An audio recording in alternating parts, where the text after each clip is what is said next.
Hey guys, Matt back for Photo News and Reviews. Today I want to talk to you about another product from Wacom. I used their big Cintiq 24-inch display when I was editing my private bodies book, and I own one of the Intuos tablets that you can use for input. Today I want to show you one that's kind of halfway in between the two, but it offers some things that neither of the other two do.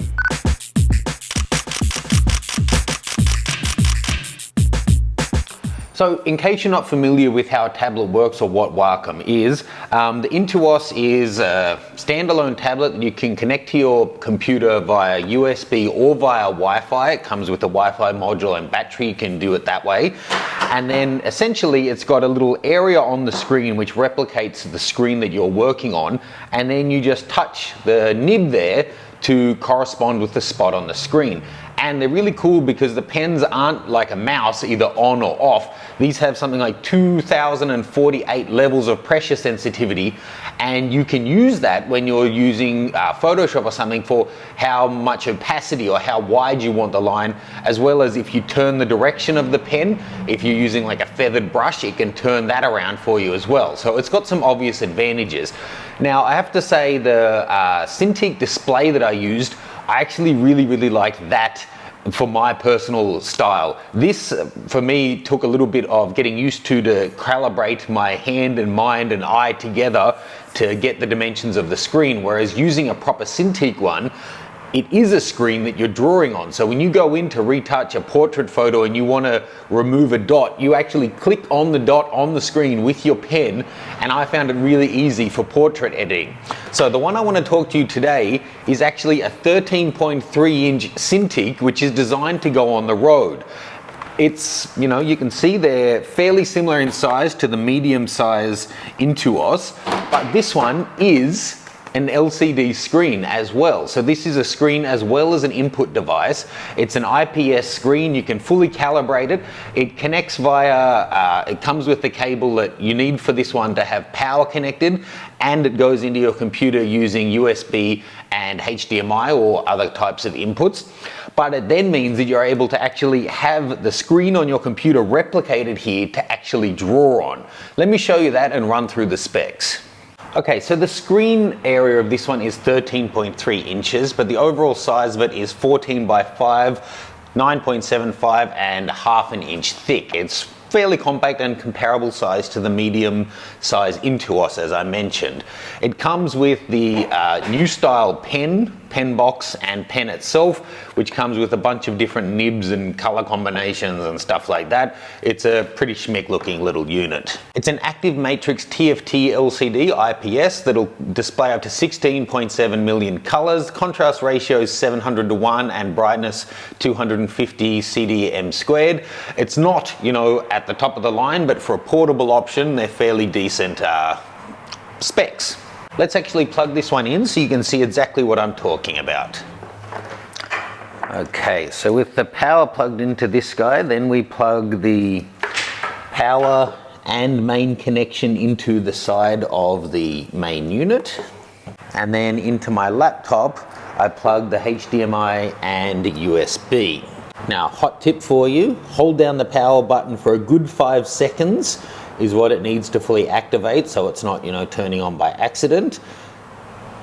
And there we go, upside down, but let's just rotate that. Okay, first of all, let's calibrate the pen.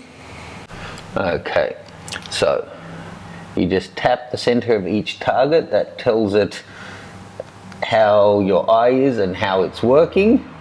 And then you can see wherever I put the thing, it's now tracking it well. Okay. So this is the benefit of it. You can actually see exactly what you're doing. Let's open up a file here. Okay, here's some images from the last event that I shot. Just taking a look through, you use it in combination with your keyboard like you would your mouse. So you still use, you know, different keystrokes to perform certain functions, but it has a lot of customizable buttons down the left side of the screen that you can actually use to have custom functions. But as we go in on an image, then zoom it in all of the way, you can see that it's quite handy to be able to draw exactly where you want the changes. Now this isn't calibrated, but you can calibrate these screens. Let's get a portrait up so you can see a close detail on a face. Here we go, one of the lovely Miss Tina Yong. So you can, just like you would on your normal screen, zoom it in to 100% and then go around and make specific adjustments. Now this one, you can use the pen button on the side to activate right click and that kind of thing. So you are able to draw exactly where you want the change. She's pretty much blemish free, but if we wanted to, we can go in and get the spot removal tool. Computer's a little bit slow, and then, you know, grab spots. Or if you're doing specific editing, like say softening skin, again, not that she really needs it, you're able to go in and do specific adjustments exactly where you want them. That's the benefit of this guy, and I find it really handy to be able to draw on the image where I want the change done. The other cool thing is that it allows you to, that back section is actually a cover, so you can mount the actual unit in here and then have it on 3 different levels of tilt depending on how you like to work. And when you're traveling, it just clips onto the back and gives a little bit of extra rigidity to the unit, so it's not going to flex. Another cool thing, because this has HDMI connection, if you use the connector from the big HDMI to the little one and your camera has HDMI out, you can tether your camera to this directly. It still needs power though, so more for studio rather than on location, and then have this, which is a full HD screen, be a 13.3 inch viewing monitor for your shots instead of the 2 or 3.5 inch screen that you have on the back of your camera. So that's really cool.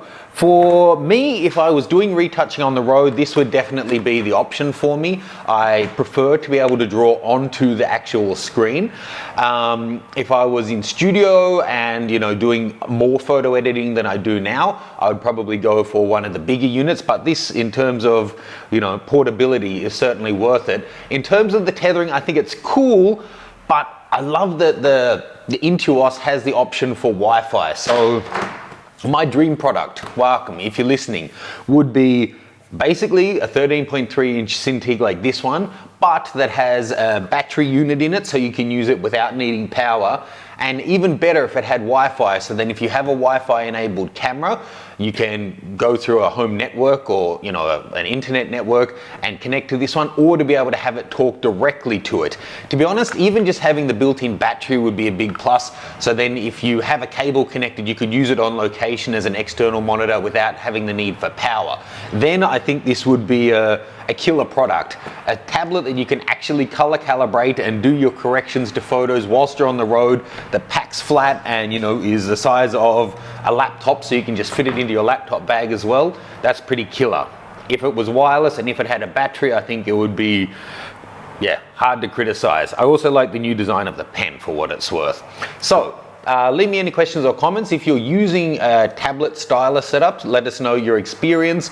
I know a lot of creatives like designers, graphics, motion people are using this kind of thing as opposed to a mouse or a trackball or anything like that. Just the extra amount of precision you get.